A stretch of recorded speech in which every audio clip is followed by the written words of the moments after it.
A viagem começa num dolmen pré-histórico. Este é o ponto de partida para a iniciação de Dan Brown no Portugal místico.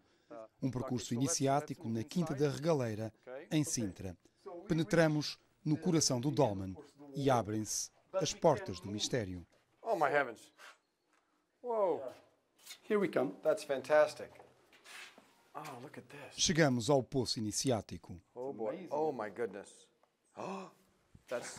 Oh, I have got vertigo. The idea here is if you want to become enlightened, you come in a dolmen, in a prehistoric site, and you have to descend it.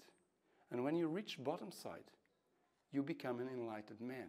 Começa aqui a descida de Dan Brown pelo poço iniciático. Uma viagem de iluminação do velho homem para o novo homem.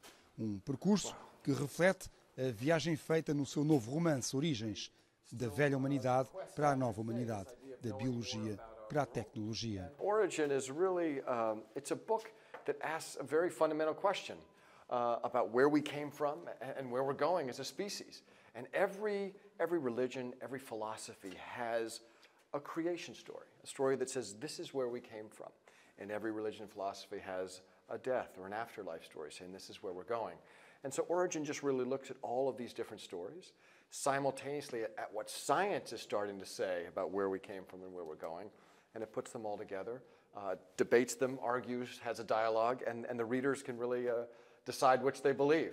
So humankind is actually moving from one point to the other. And in your book, we can see this movement coming from biology, biological life, and moving towards something else, towards divinity.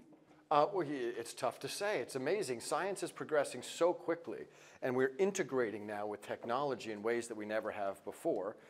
And our species is changing. Our brains are changing. The way that we interact with each other is changing due to technology. And there are some people who believe that we are moving toward being, in a sense, divine, all-knowing.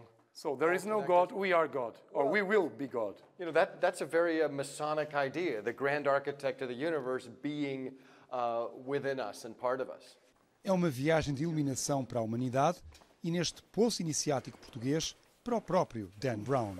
Do you feel getting enlightened? I feel frightened. Well, being enlightened sometimes is frightening. It is. Yeah. Oh my heavens. This is a spectacular structure. Uma vez cá embaixo é preciso cruzar o mundo das trevas And we hit a dead end. até ver a luz ao fundo do túnel e alcançar assim o nosso destino comum, o do novo homem iluminado pelo conhecimento. Origens fala-nos de uma iniciação, a humanidade que transcende a biologia e através da tecnologia se torna divina. Passamos assim das origens ao nosso destino. Am I right then?